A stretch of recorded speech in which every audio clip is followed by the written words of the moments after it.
Jack, thanks for coming in, brother. Appreciate you. Yeah, of course, man. It's great to be here. I'm excited about your guys' project. Thank Really you, dude. excited, if you couldn't tell. Yeah, man, and we are too, because we have also been in the home services. We ran a restoration company, home services, and like we were talking off camera, one of the biggest pain points was what the current options on the market were, and we're really set out to try to solve that and fix that. So, give us some background on you, man. Where are you from? Oh, goodness, yes. So I am one of the thousands and thousands of transplants from Northern California. Nice. I was running wineries back in Napa. That's where I started my career. No shit. Operations for wineries, specifically facilities maintenance, bottling, kind of the technical side. Right. I didn't make wine, and I didn't sell wine.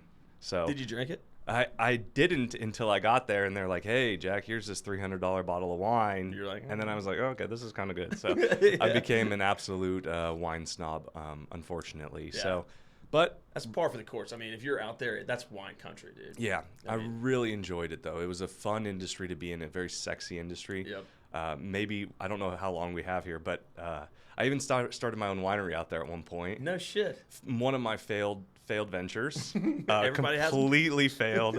Well, no, shouldn't say completely failed. It was a super fun experience. Yeah. Nice. So it was called Behave Winery. It was a honey wine. So I was trying to Yeah. do at the time, seltzers had just kind of really hit the market hard and taken a decent market share from the beer market. Was this like 2016, 18, 17? yeah. Yeah, that's what I was going to get So at. so White Claw is all the rage, Oh, yeah. and I'm like, I got to do this with wine, make it classy, but yet give the customer flavor opportunities. Right. So I ran that for 2 years because it takes a long time for wine to actually ferment and become drinkable.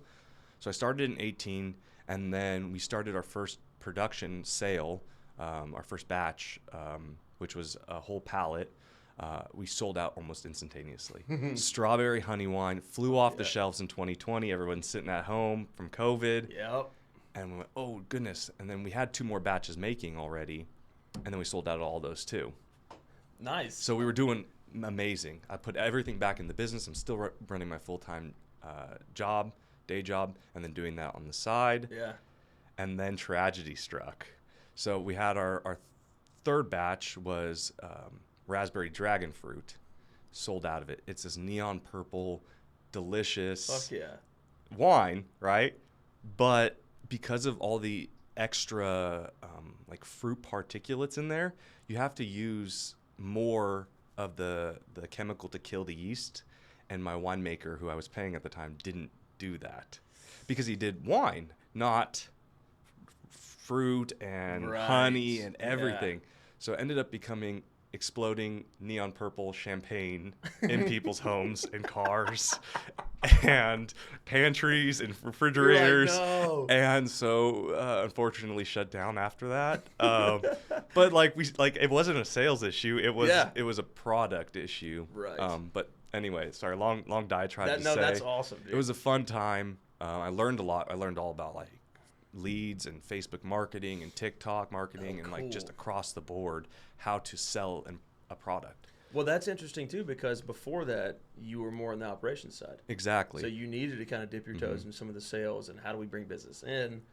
And I think that's a huge difference when you talk to sales and ops guys. Like if they're not connected and haven't done the other, they have no idea how to go out there and try to get customers. Exactly. So I try to take it as a learning experience Yeah. because it was a failed venture. I didn't lose a ton. I had other ventures that were succeeding at the time. It sucked, but the amount of knowledge I learned through the whole thing, and we were talking off camera about the raise. Like that was the company I was trying to raise money for. Yeah. Because there was another company, Haas, HAAS, at the time that was like an aperitif, I think they call them. It was a low ABV thing, like hard alcohol that was doing the same thing. Yep. And it was backed by Ashton Kutcher and all this venture capital. They actually just went under too, surprisingly. No shit. Yeah, but we were direct competitors with them. Yeah, and they were significantly back. They were significantly backed. So super fun time in my life. I got to learn a lot. Yeah. And it put me in a good spot, surprisingly, for when I started running an HVAC company. What was the transfer over? How so? There's a lot in between. Yeah, we got time. Yeah, sweet. So kind of at the same time, I was running also a Bitcoin mining farm, like a server farm out in Reno, Nevada. Yeah. We had 28 units mining Bitcoin, all day, all night. This was before the third big peak. Yeah. So when that happened, I sold everything. I sold all of the Bitcoin. I sold all my servers. I sold the farm. I sold the real estate, and we got out. I also had some real estate. We got out of the real estate because I was worried about, the crash after 2020, which never came about. So I'm not 100% for 100%. Yep. But I made enough that we were able to say, hey, I'm going to retire for a few years. Nice. Figure out what I want to do and where I want to do it. Right. So we bought a large 34-foot trailer, big old dually. Fifth wheel? Fifth wheel. Yeah. Remodeled everything, loaded up my son and my wife, and then on the day we're leaving, my wife goes, I'm pregnant. And then we get about 3 or 4 states in. So we do like California, Oregon, Washington, Idaho, Montana, Idaho. And we go to the first ultrasound. She does it alone because she's like, I've done this. I got this. Yeah. It's twins. Oh, my God. We don't have twins in the family, nothing. So, and you guys weren't doing like IVF or nothing. This is natural twins. Natural, identical. Aren't the odds twin that baby. like 0.0005% or some shit? They said 1 in 3,000. Okay, so that's not as bad. Not terrible, yeah. but definitely better than a roll of a dice. Yeah. So we stopped we did a few more states and stopped back in Idaho, and I had enough time where we were raising them for the first year, and I said, okay, everybody's in a good spot. Now let me really focus on what I want to do. And in that time, I got onto Twitter at the HVAC Jack, if anyone wants to follow me. I got on Twitter, and there's a big community of small business ownership. So I got really involved in small business ownership and what that means for them and people's experiences. And I said, this is what I want to do. Yeah. And so I had a few spots that I was looking based on kind of data, and we've been in Nashville before, we've been to Austin before, Asheville, North Carolina, like all these kind of hot spots where people were moving to, large population growth, lots of people moving in, people moving out as well. And so I said, I want to be in one of these spots. And so I started looking at businesses, and I said, remember, I'm selling everything. I'm worried there's a market crash. I'm wrong still. And I'm saying, what is the most resistant to market crash? And in my facilities days, back when I was running the wineries, we did our own carpentry. We did our own plumbing. We did our own electrical. Like I was troubleshooting, 3-phase, 480-volt electrical every day. What I couldn't do and what I couldn't ever wrap my head around was refrigeration. Yeah. So I said, if I can't do it, it's a moat. And so I looked for refrigeration companies. I ended up finding a small one here in Nashville. And we've been buying small plumbing HVAC companies ever since. That's amazing, dude. Yeah. How many have you bought here in Middle Tennessee? Where are you at right now? We are on 4 actual companies and 1 kind of chuck in a truck, small.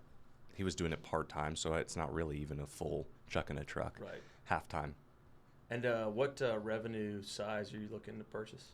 So in case there's anybody out there in case anyone's listening, so we specialize in really small companies. So private equity is not interested in them. Yep. Even people like me initially weren't really interested in this size. So if we just really want the phone number, the client list, and if you have a truck, maybe 1 and 2 employees, that's perfect. Nice. So what that allows us to do is it allows us to take on most of your clientele, treat them really well like you were doing or like the old owner was doing, and then allow them to get out and make something rather than just shut it down. Yep. So that's where we specialize in. We do really well. Nice. We've had some great success with these transfers historically, and if there's anyone else listening out there, we're interested. Yeah, dude. So I know Tanner. Yep. TNC Plumbing. Trent. That's how I kind of met him when we were running our restoration company. Obviously, TNC is kind of a good referral source for us and all that stuff. So TNC was part of one of y'all's purchases, right? Correct. Okay. Yeah, we purchased them. The acquisition closed in March. Okay, nice. So. Yeah. And how did you find these deals? I think there's probably people who want to do what you're doing, and they don't know where to start. Yeah, I mean, specifically in the home services industry, it's tough. Yeah. It's really tough because you don't want to start with one of these really small deals just because you'll get, I mean, there's capital problems, there's employee problems, there's just, if you were to put debt on any of these businesses, you're in a rough spot. Yep. So you're looking bigger. You're looking for brokers who are selling them. Okay. You're looking on Biz by Sell or one of these kind of marketplaces. But there's really not anywhere that's great other than knocking doors, like calling, emailing. Yep. That seems to be always the best. That's how we found most of our businesses. I had a billboard at one time that says, ready to retire, we're buying your business. I got no calls for 2 months straight. So it's a difficult marketplace to find right when they're ready and then the right size for you. But the good thing is you don't need very many. Correct, you need yeah. a couple. I mean, what is it? Is 2 a year a good goal for y'all, or of acquisitions? Yeah. Yeah, if we do 2 a year, we are Killing pumped. it. Okay. Yeah. I mean, so 1 a year, 2 every couple years. yeah, if you could do 1 a year, that's great. I mean, our model's different from a lot of people's. A lot of people will buy a platform, which is like, say, a $5-6 million business out the gate. Yep. They'll take on all that debt because the net will cover it. Pay for the debt. The DSCR will cover it, and then they'll just operate it. They'll operate it high efficiency and hopefully grow it to a point where they can pay off that debt. Yep. Our model was a little different. I mean, we bought really small. Really small. All my employees quit on me within the first couple days. Yeah. Which is fun. So I had to become a tech out the gate. Mm-hmm. And then so that required me to learn just everything about the business. And it forced me to say, hey, I need to grow or this business is going to disappear. Right. And so that's what we did. Nice. In the end, dude, I love the model, and it's super interesting because it's replicated at larger scales, which I think is a cool exit for y'all at some point. So, I mean, that's exactly where I found the model. Is I watched the private equity firms do these roll-ups, and I said, yep, they're not interested in these small guys. So one of my best lead sources has actually been private equity companies. Oh, cool. They toss you what's too small for them. Yeah, they're paying somebody to go out and call all these businesses. And I say, and hey, you're jumping on that. That's like, genius. I'll give you some money back if you just send those leads over because you're paying for them. Yeah, finder's fee type thing. Exactly. And then really what they're doing too is they go, hey, throw it to Jack. Jack will get it going. He'll build it, and then we're going to buy Jack someday. That's exactly. So you've hit the nail on the head. Nice. And you can't shake a stick without hitting a private equity rolling up HVAC and plumbing companies. Exactly. So you're positioning yourself beautifully. We're trying. I mean, that's the goal. And what that's done in the meantime is it's allowed me to network with private equity companies, see what they want, see the best practices, kind of work with them. I mean, I go to lunch with a few of the guys here and there. Yeah. And super enjoyable. Great guys. Most of them have blue-collar backgrounds that have gone into finance and, really down-to-earth, great groups of people. Yeah. So. Yeah, I love the trades. I was in the Army, so I have no background in the trades. Mm-hmm. My dad was in HVAC when I was growing up, but he was like sales. Yeah. So he wasn't doing the work necessarily, but I've always been around blue collar, around trades. When you combine previous blue collar experience with guys who were super smart and then dipped their toe into some finance and then figured out how to be in the private equity space. Oh, yeah. That type of guy to me is one of the most smartest people I've ever interacted with, because they have incredible EQ, because they're used to talking to customers. They've been in the field. They're used to talking to technicians. They're used to talking to every walk of life, but then they can also talk mergers and acquisitions and and all of that stuff that otherwise people would probably assume they can't talk. Yeah, and so that's what we get. That's what I get a lot. Is they go, people assume, and I joke about my Twitter following because I'm, it's I don't feel like I should be as popular as I am. Yeah. And so, but that's one of the jokes I do a lot is, a lot of times I get people who don't know me that go, oh, this desk guy, he doesn't know anything. And I go, you obviously don't follow me. I worked in the field for the first year and a half. Like I was a tech, a salesperson, a dispatcher, a CSR, a marketing, and so that has, to my benefit, I believe, has allowed me to see from a 32,000 foot level every single position. Yeah. And so new techs specifically when they come in, HVAC only, I can't speak for plumbing, but new techs will come in and say, oh, Jack, you don't know. And I'd be like, why didn't you do this, this, this, and this? And they're I'm like, like, oh, shit. he knows what he's talking does about. that. Yeah, it's like, I mean, I was there and I was Yeah. good at it. I like fixing things. And so that's why I was very, very well versed in that aspect. But then I also really love M&A. Yeah. So like the financial side, modeling, you know, how to strategically keep customers after an acquisition is really Long-term important vision. for me. Yeah, that's incredible. So, I mean, it's fun. It's all a game at the end of the day, and I really, really try to have a good time because, one, I think it's more fun for the team when everybody's enjoying what they do, and two, it makes the stress of what I have to go through daily feel a little bit less stressful. Yeah, dude, absolutely. I admire what you're doing because, you know, while we're not quite selling Adroit, our restoration company, we are selling like portions of it, right? So not selling the business, the LLC, but what we're doing is like pushing over equipment. But yeah, to your point, the guy who we've been talking to owns a carpet cleaning business, and it's a perfect roll up for him because it's a lot of the same equipment, right? His carpet cleaning truck mounted stuff is great for water restoration to do the opposite, right? So instead of putting water in, you flip the switch and it removes a ton of water at one time. So great additional services for him too. So I would say there's a ton of guys out there that are probably on the cusp of like, do I want to keep doing this? Or going, all right, I'm going to find another opportunity, expand some services, and take a run at not just having a chuck and a truck job, right? And really take a run at expanding this business. So I admire what you're doing, dude. It's yeah, you know how hard it is. So yeah, it's not for the faint of heart. It's a difficult process, and it's especially difficult in that sub $5 million revenue range. Anywhere in the home service industries, I'm convinced if you don't hit that 5 million, it's rough because you have capital constraints, and then you're up against all the big guys. All the big guys in the area. So it's definitely difficult, but we are taking a run at it. We're trying to get above that so that we can compete with them and provide our customers with better levels of service and provide our employees with better benefits and the ability to work there. Yeah, dude. And like something you touched on super important to me is dealing with the customers and giving them better service. I think there's this weird like battle with customers and their desire to work with a small company that's local, but which is great.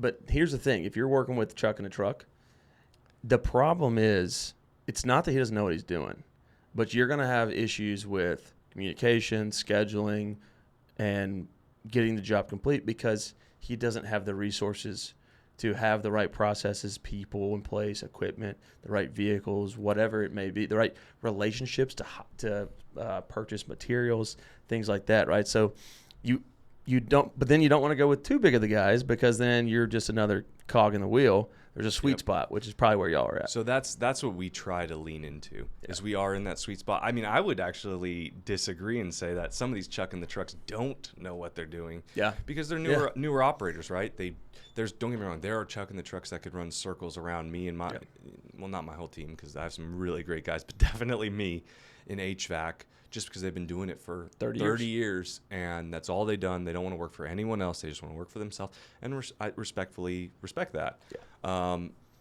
But there's definitely some newer guys who are younger. They're hungry. They don't want to work for anybody. They have 2-3 years experience, and they go out on their own. Yeah. And they just should not be doing that. And so we get a lot of repair work for Chuck and the trucks. And a lot of times here in Nashville, too, it's especially difficult. There's some gray area in legal loopholes on licensing, and a lot of them lean into that, especially in HVAC, less so in plumbing and electric.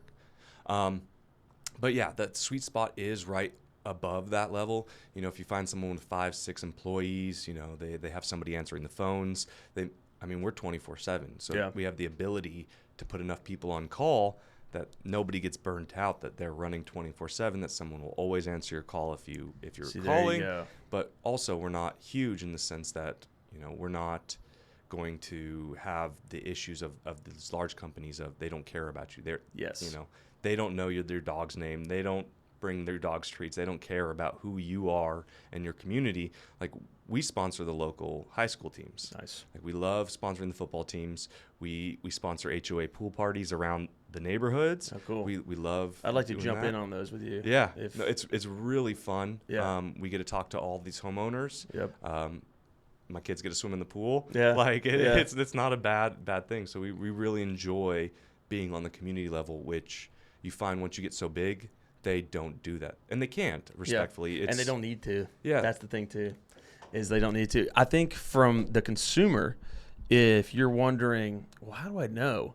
If you feel like you're not important, then that company's probably too big. Yeah. Right? Because the job, not that they don't want the job, but the job doesn't mean anything to them, right? Because they have 50 others lined up. Yep. To the mid-sized companies and the small ones who know what they're doing, you're extremely important because you're helping keep the lights on. You know, you're one of 10 jobs that day instead of one of 100 jobs that day. Exactly. You know, so it is important, and that's why they want to keep you happy.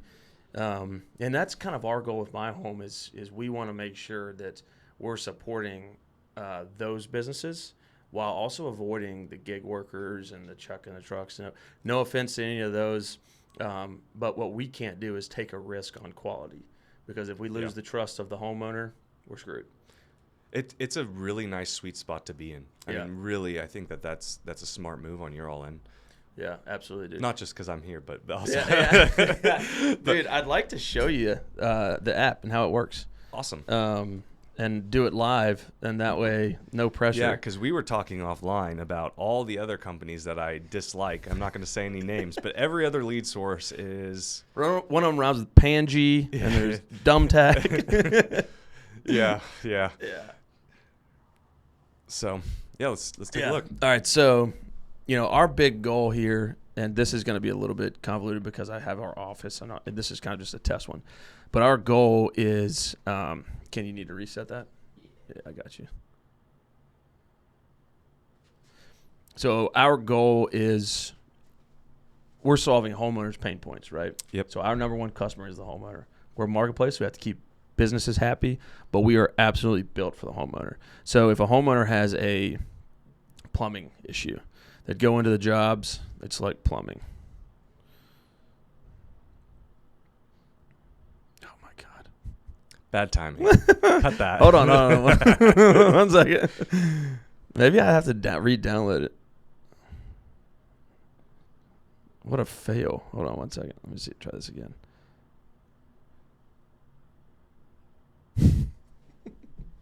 Oh, thanks. All right, so you go into plumbing, right? So then you'd say, all right, number of bathrooms, so the type of plumbing issue. This is the homeowner doing it. So they're saying, okay, I've got a garbage disposal issue. Mm-hmm. Notes about the service is my disposal isn't working. Save. And then you take a picture of it. Ken, I hope you don't have anything inappropriate in here. Yeah. So then you add a picture, see the top rated providers, then post job. So you add the address. We'll just do my house.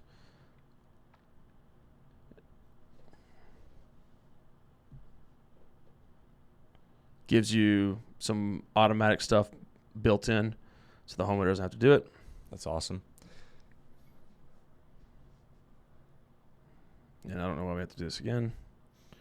Oh, so there's the job, right? Already have my address in, post job. Now it says, congratulations, you're posting a new job for the plumbing category. You'll not be charged until after the work is completed. Just gives them details on it. So I confirm. Now this is here, right? And if all goes as planned. And what did I see that there's an emergency portion too? That's neat. Yeah. So it's differentiating people who need emergency work versus not emergency work, which is Exactly. going to be, I think that's a differentiation that you don't see With any of the options. any of the other options. And that'll pop up on y'all's side too. So this is the vendor side. So this There's is a cat in my sink. Yeah. So this is a test on adroit restoration, right? So I see, if I'm a plumber, I see this pop up, and I go, cool. If I add this offer and then the homeowner selects me, I'm going to be charged $16 based on the parameters of what they put in. Mm-hmm. But I'm not getting charged to do this. So I'm looking at, all right, my disposal isn't working. There's a picture.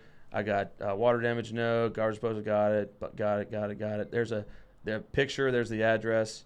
What we didn't do is we didn't want to provide any personal information from the homeowner. So for an Angie's, what happens in this situation is they get 15 different companies get the information, then it's call, and the homeowner's fucked. Yeah. So we didn't do that. So all communication has to be done here. So if I'm the company now, I'm saying we are great with disposals. Yeah, I mean that's awesome. You can touch base with them without having to bombard them. Anybody who's actually used Angie's List knows the absolute storm that comes in after a posting. It's like you signed up for some online, you just put your number online and you're just getting absolutely bombarded. And I love this more so, like you mentioned, more so than you could do something similar, go down to Home Depot, call Home Depot and get them. But they're the truck in the truck. Like that's exactly they right. use a bunch of unlicensed people. Not insured. Well, I shouldn't say unlicensed because I'm not 100% sure on that. Yeah. But potentially unlicensed, potentially uninsured. Whereas here, you guys are double checking all that, making sure all the screening's done. So then the business chooses their proposed times, and they hit send job offer. So you saw right away what happens on the homeowner side is you get a job offer pop up. So I'd select that and I say, okay, cool. This company wants to do it. I would select my time and hit accept. If I hit accept right now, it would charge me that $16. Yeah. So I'm not going to do that. But it's as simple as that. And if you hit reject, you just say, rescheduling issue or whatever you want to say. Yeah. So not a good job. And then the business can see, okay, did I get the job? Did I not get the job? It was rejected. Your offer was not rejected because of the homeowner rejection, and then you can get details on all that stuff. So, we really tried to make it as simple as possible for the homeowner. I really like the UI on that. Thank you. Yeah. Yeah, it's UI. UI, UX, yeah. Yeah, it looks really good. That means a lot because it was something we sweated over. And we just actually hired not new, but additional UI, UX help. So it'll get even easier and better to use. So that's neat. Yeah, I'm excited to download it. And you guys said you're live today. Today, dude. Today. Yeah. I'm downloading when I walk out of here. Yeah, dude. Thank you. So we'll get set up. I'm excited for this, man. I mean, I think you guys are in a really nice niche where you can hopefully run fast enough to beat out some of the larger competitors that we won't say their names before they decide to change model. Yeah. I think what's more likely is they watch us from a distance, and then there's a potential acquisition in the future. Hopefully. Yeah. So that'll be fine. Yeah. But, we've got a lot of cool differentiators, man. And, the big one is, as we're introducing AI, we can get really predictive, personalized maintenance for the homeowner, right? So where we can say, hey, your home, but all the details we have on it is X, Y, and Z. We recommend this monthly, this weekly, this yearly, based on the different systems and the ages of your home. So we can really extend the life of those systems, like your HVAC, your plumbing, your electrical system, your roof, your siding, all that stuff that no one does, So we're excited, and the big thing is it's not possible unless we have really great companies and really great partners with us. So that's literally we'd be screwed if we didn't have great companies with us. Yeah, that's. I mean, you're spot on. I mean, that's as a homeowner as well. Before I owned a home service company, did not do a lot of the things that I realize now I should have been doing, and I'm going. That's probably why my water heater broke at 6 years, if not 10 years. That's and right. And HVAC bad, the whole 9 yards. And so I think there's a whole educational piece too there. So if the app is able to really notify that customers, hey, you're due. Yes. That takes a lot off of the company's onus to have to reach out, because we reach out to all of our members, but there's a lot of people who kind of either don't sign up for the membership programs and they forget about it. We don't recontact them to let them know. And then 3 years, 4 years down the road, something else goes wrong. Well, it's like driving your car 200,000 miles and never getting an oil change. This is a mechanical system. You have to maintain it. And people forget that because it's on their home and it kind of just works. Yes. So that's right. And the thing that is really interesting is if you look at the systems of the home, they're all decaying at different rates. So you've got your siding that's dying at a different rate than your roof, at a different rate than your plumbing, at a different rate than your electrical, as a homeowner, my heart is starting to hurt. I'm like, I know this. And you're like, fuck. Even if you buy a brand new home, the day it's built is the day it starts decaying. Yeah. And there is no way for homeowners to track this or know. So like that's what in the future we can really do. And that's neat. Yeah, I think that's a really good differentiator. Thank you. Yeah, it was important for us to kind of also provide a tool for homeowners to come to, and then they can use the network as well, right? So we want to provide the tool of like, this is the Carfax for your home. It's something that stores all of your most important warranties. We can do predictive maintenance. We can have subscriptions based on what your needs are, but also if you need to hire a great plumber, a great HVAC company, we have those as well. Yeah. Right. So, and then the vendors love it because our revenue model is based off of, for you guys, it's that small fee attached to connecting with the customer, which we do not call leads because the customer's chosen y'all, and it hasn't been the opposite way. And then for like the recurring ones, lawn care, housekeeping, pest control, etc., it's completely free for them because we have a convenience fee associated, like a DoorDash, but much less. It's a small percentage. So it was important for us to say, hey, look, you're never going to pay a dime if you're on our platform.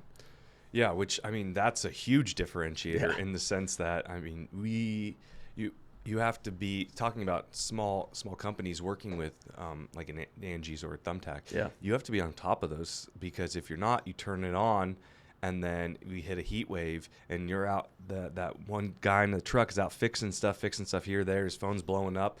And every time that phone blows up, it's dollars out, $40 out. Same with Google though, like LSA leads, PPC. Dude, you're getting called left and right, but you're paying for those whether or not you answer or book. Dude, exactly. A lot of them. Our goal was to increase the return on your ad spend. Right. So if you are paying for it, we're getting you as close to that yes as possible, and then the only thing the company has to do is go out and not shit the bed. It's taking away a lot of the friction to get there. A lot of the steps. Absolutely. Well, thanks for letting me talk about that. I want to get into y'all's business a little bit more. Yeah. Of course. I'm not such a selfish that's host. super cool. I'm super.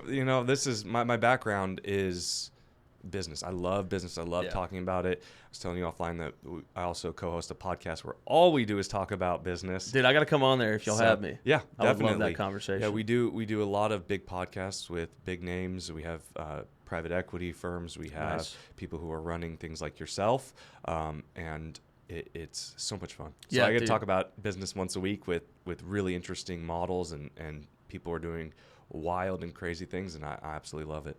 And you get to learn so much, dude. Yeah, that's that too. I mean, that's huge. The network that I've been able to, generate through it has been something I just can't put a price on it. Yep. It really is invaluable. Dude, big time, man. And, that's what's been great for us is like if we have 5 people listen to this or 5 million, it doesn't really bother me because the conversations and being able to talk to business owners and hear what's working, what's not working has been incredibly beneficial, right? You can't really replace hours of that. Right. The cool ones recently have been I know you said AI, have been all surrounding AI. Yeah. There's some wild stuff that's coming down the pike of just AI.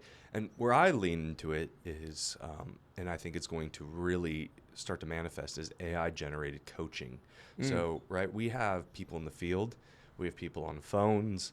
We have people who are dispatching other people. And I can't be listening to every phone call. I can't be hearing what the customer's saying back to my tech.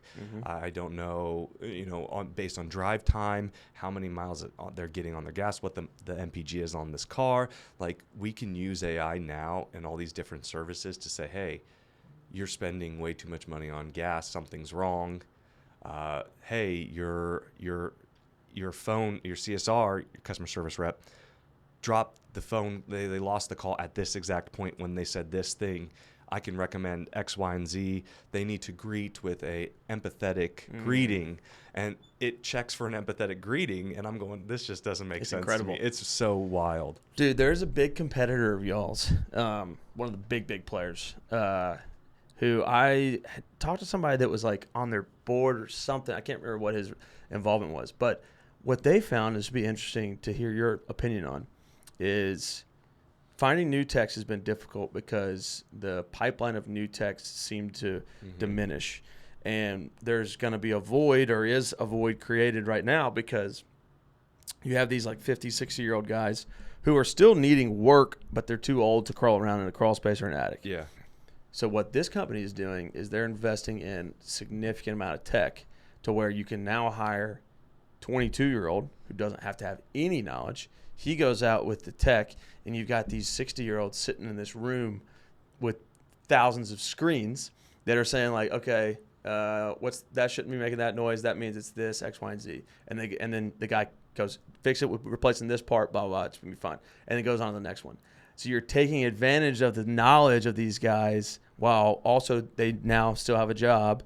Yeah. And you're still hiring that new workforce so that way they can begin to learn, but they're not the guys that are having to diagnose because they don't have that experience. I mean, that makes sense. That's pretty wild. I haven't heard that yet. I'm not surprised. Yeah. Because we're seeing changes like that across the board. So Yeah.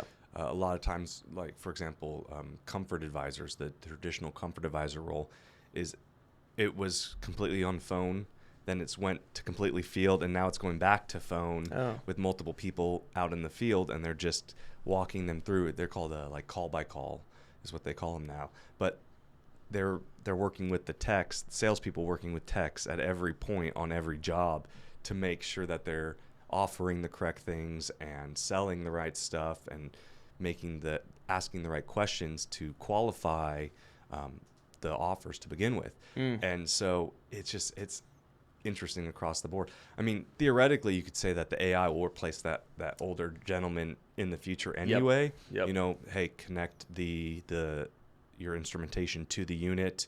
Even the units now half the time are telling you what's wrong. Right. So there's not even the need for a tech. I'm not going to say is going to go away, but it's going to definitely change in the next 10 years, especially with refrigeration changes, right? EPA government changes. I was going to say requirements, law requirements. We are seeing so many changes come down the pike from the EPA, from efficiency standards, from type of refrigerant we're using. I mean, just next year alone, we're switching from the 410A phase out, which I feel like we just had the R22 phase out. Now we're going to 410A. They're going to R32, which will be phased out in 5 years, and then R454B, which will be changed out in the next 10 years. But that's going to be the main one for the next 10 years, and it's a propane base, which has a lot of people worried, but supposedly not flammable at normal conditions. But, you know, man, it's going through people's like gas furnaces. So dude, I just have they have to test them. But, I mean, it's still scary in theory. So. Yeah. Dude, isn't it wild that if you would have thought 10 years ago, think back 10 years ago and think people talking about technology. And I remember hearing, you know, I'm 33, so I was 23 getting out of college, that technology was going to replace blue-collar jobs. That was going to be the first ones to go, you know. And then now you look at what AI is doing, and I see the first jobs to go are the lower-skilled white-collar jobs. Yep. I mean, 100% between that and overseas talent. Yeah. I mean, we hire some overseas talent. They are absolutely amazing. We love our overseas talent for marketing, for accounting, for things like that. Yep. Behind the scenes, they do wonderful jobs. They're college educated, and they're just looking for better opportunities. We pay them very, very well, and we love our overseas talent. But yeah, I mean, completely.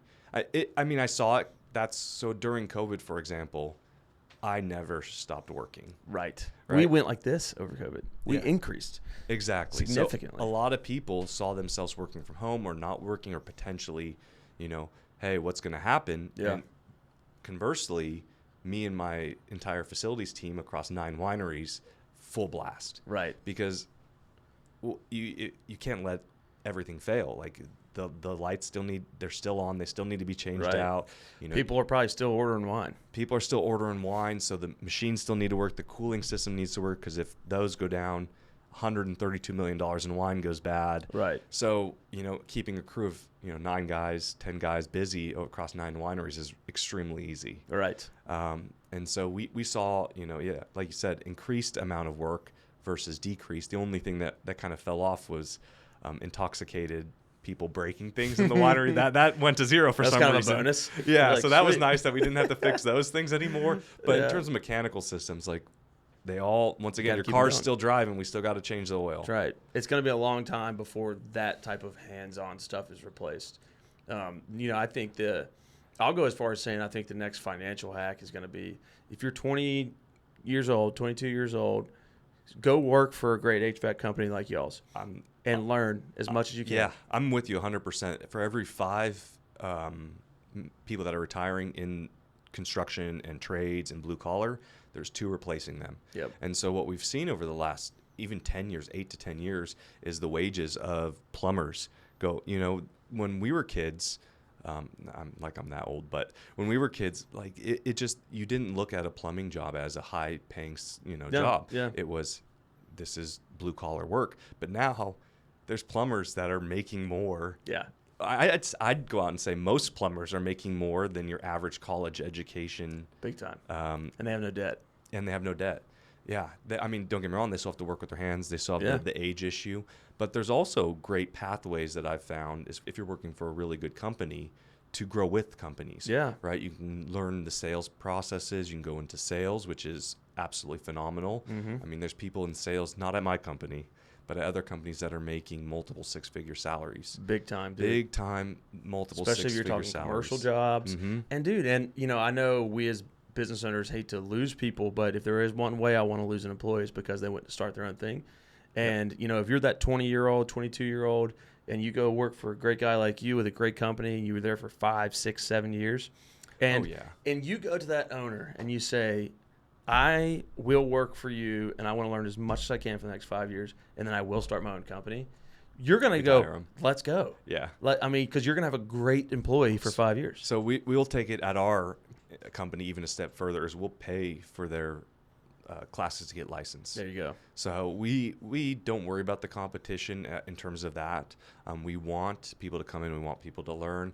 What we find on the other end, I haven't been running the company for long enough to see that happen over and over again, but a lot of the people will get that entrepreneurial spirit, and they'll find that in our company, right? So they have that spirit. They want to own their own business. We'll give them a division to own. You want to run electrical? Nice. We'll give you electrical. Run it. Entrepreneur. And on the back end of it, everyone in our company has incentive to grow the business, and we do that very intently. So outside of myself, everybody makes some kind of bonus or commission structure, and that's because we want to all grow in the same direction. So we want everybody working together, the call takers, the dispatchers, even if we don't, but even if we had a janitor, they would have some kind of incentive to make sure that A, they know exactly how they're doing from a KPI standpoint within 10 seconds, and B, how they're going to make more money with no cap. So, that's our goal at the end of the day, is to give everybody that opportunity. And what we find, like you said, is this new Gen Z and even younger millennials, they have that entrepreneurial spirit, I feel like. And so with that, we give them the opportunity to run that inside our company. Entrepreneur. I like that term. I've never heard it. Yeah. But we give them that ability to, and we find that they're extremely happy. Yes, dude. And because that's so rare for anybody to have that opportunity. It just doesn't really exist. Yeah. And people want it, dude. Well, I've worked at large. So where I started before wineries, I only worked there a year, was a Fortune 500 company. Mm-hmm. I ran a huge division, and I disliked every minute of it. Yeah. Because 1, I was a cog in the wheel, and 2, I put in an extra hour of work. Good job, Jack. No one cared. I saved the company $2.1 million with one of my initiatives. Good job. Here's a small trinket, like a keychain. Yeah. I was more insulted than anything else. Is this? Here, if you make me $2.1 more million, 100% you're going to get a large portion of that. Yes. You're going to get bring in the contracts. 10% of that. You bring in a giant high-rise contract for HVAC. Yeah, you'll get 10% of that. Yeah, a sales percentage. I'm more than happy to pay that. Absolutely. And so, that's my motto. Based on my personality and what I believe. Yeah. And so far, it's created a great culture of everybody really working hard and working together to build a better, bigger company. And that's why I think that, 1, we're happy internally, and our customers are more happy because they get better service. Yeah. Well, they're gonna if you're happy internally, then your techs are gonna go out and treat customers right. Exactly. So, and then the opposite is true too. So, dude, let's try to get some homeowner tips. awesome. So just rapid fire off the top of my head. How often should I change my air filters, and what are the consequences of me not doing that? Every 3 months. So change your air filter every 3 months. A lot of the thermostats have timers on them. Highly recommend. So what ends up happening if you don't is it taxes all of the fan components, right? And well, fan component and sometimes even your refrigeration components, because it's rated for a certain pressure, and as that filter clogs up, it's trying to suck. It's like sucking through a straw, and then you pinch that straw really tiny, and then you try to suck through the straw. It's harder on your lungs. It's the same thing for your unit. So make sure you're changing those. If not, you'll get freezes, you'll have airflow issues, and reduce efficiency and component life. Perfect answer. Also with that, MERV 13. That was gonna be my next question. Yeah, what's the difference in filters? Yes. I always recommend against MERV 13. Really? It's too much? It's too much. Yeah. So once again, you're artificially doing that right out the get-go. You know, a MERV 11 will give you a lot of the same benefits. And if you really have those issues with, pollen, dander, allergies, go with a static filter. Okay. And so what that is you can buy these filters. They're a little bit more money up front. I mean, I'm not going to beat around the bush. But what they do is they put a charge onto the filter medium. And so the filter media is positively charged. And as those particles pass through, they get sucked like a magnet to the filter itself. And so it's a one-time thing. It takes 12 volts electricity, so you're not wasting electricity, but you are getting the airflow benefits without ruining the air. You're getting the airflow benefits without sacrificing quality of air. That's very cool. Yeah. I did not know that existed. So that's really targeted for people that do have some allergy issues or finding themselves sneezing, always feel a little bit sick or whatever. Or just don't want to clean their house as much. Right. So, if you to go down to like a MERV, I'm going to go extreme MERV 3 or 4. I don't even think they make those. Yeah. But just essentially just air going through your system. One, you're going to clog up your evaporator coil.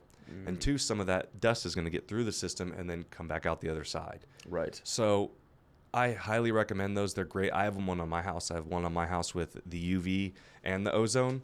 I own the company, so it's definitely nice for me to do as a little benefit to myself. But if you can pull it, I would highly recommend. Perfect. What other maintenance do I need to do on my HVAC system, and how often? So I recommend spring cleanings, fall checkups. Okay. I don't necessarily call them fall cleanings because there is components you can clean, but in the fall we're just checking your furnace system, especially if it's gas. We're making sure you don't have any cracks in your heat exchanger. It's more of a safety thing because if the heat exchanger is supposed to be a sealed system so that you don't get carbon monoxide into your home. So we want to ensure when we check, make sure there's no cracks in the heat exchangers, there's no carbon monoxide going into your home. We will check the other components, clean some sensors, make sure that your system is working flawlessly into the winter months. So that's your fall maintenance, and then your spring maintenance, you want to be cleaning the outdoor condenser and checking refrigeration components. Perfect. Let's dip into plumbing. How often should I be flushing my water heater, and what are the problems if I don't? Yeah, so you heard me before I owned a plumbing company, never flush my water heater. I personally have lost water heaters at 6 years on rentals and on my own personal house, and now I know why.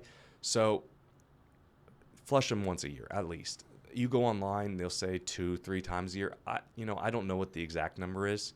It's going to depend probably on the hardness of your water. Do you have filtration?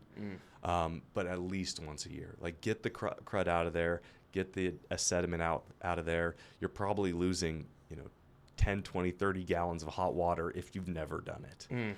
Jesus. Okay, so that's a huge difference. Yeah, it's a huge difference. We cut one open the other day, and I'm not kidding. The entire, it never been flushed before. The entire bottom of the container was full about 1.5 foot of just sediment.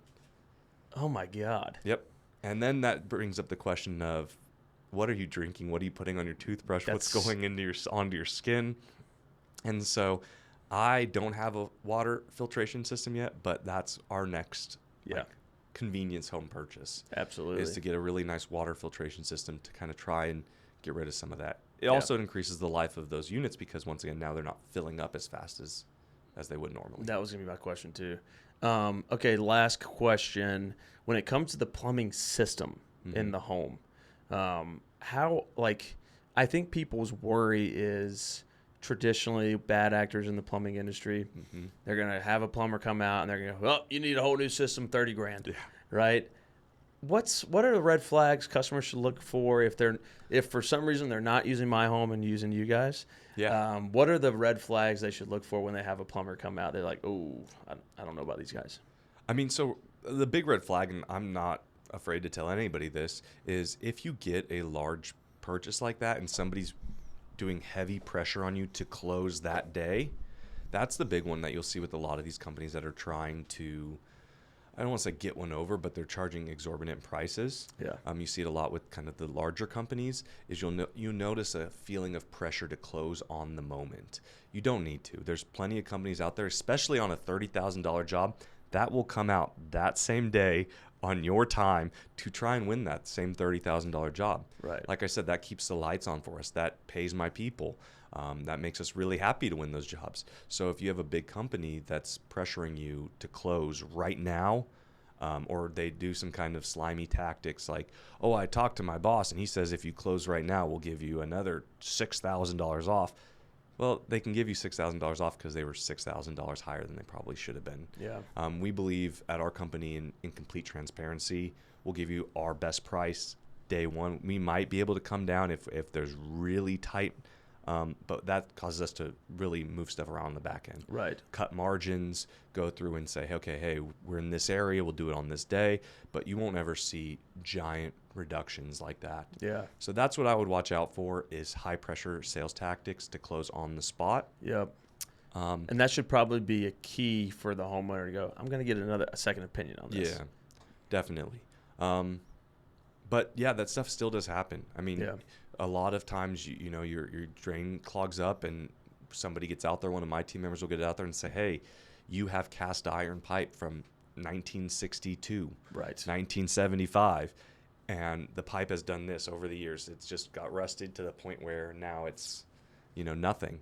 And that happens. And so you will potentially get a $30,000 bill for something like that, depending on how, you know, long we need to change out the pipe. Yep. And so they're out there. I think the big thing for homeowners is to be cognizant, like, hey, how old is my home? When was it last remodeled? Did they change out the infrastructure, or did they put lipstick on the pig and paint it? So just be, you know, it never hurts to have a plumber come out there and talk to you about your systems. You know, we charge $49. We'll do a whole house system maintenance. We'll check your faucets, your toilets, your garbage disposals, your outdoor spigots, like everything to make sure it's not leaking, you're not wasting money, you're not losing money. And then that's a great time to say, hey, you know, I have copper. You know, everything that I see now is all plastic. It's called PEX, but it's all plastic for the homeowner. What do I need to switch over? And then you'll have somebody who hopefully is honest and will say, you know what, until it starts leaking or until it gets degraded to this point, you're probably good for another 10 years. Right. And then but it will happen at some point. It will happen at some point, but at least you can plan. Right. You can plan, say, I need to start saving up today so that in 6 to 8 years when this comes to fruition, I can have that money stashed away. That's a huge point and a great spot to probably wrap up, because, you know, our goal with that exact moment is, you know, one thing we've learned is on average the American spends about 4% of their home's value annually just on maintenance, right? And no one really knows that or plans for that. And what we hope to be able to do in the future with our product is that will be completely transparent. So where we know the life cycle of your product, and you go, all right, in 5 years, it's very likely I'm going to replace my whole HVAC system. That's going to cost me 10 grand, 12 grand, whatever. So I can now plan for that, right? Instead of being surprised with shit, now I have to do this, you know, and it's your heat in December. Yeah. You know, you have no choice. We hope to make that a little bit more transparent and give the homeowner a better, you know, planning. I mean, that's a great thesis. I mean, if you can do that, I think it's a huge win across the board. Yeah. So awesome. Well, Jack, dude, first off, I admire what you're doing. I know how hard the entrepreneur game is. I can't even imagine how hard doing these roll-ups is. because that comes with a whole set of challenges that I have never Yep. experienced. So I admire and respect what you're doing, dude, and I am absolutely thrilled that you guys are on the platform because y'all are going to be great to our users and keep them happy. Yeah, So we're really excited. awesome. Jack, thanks. Nice to meet you. Of course.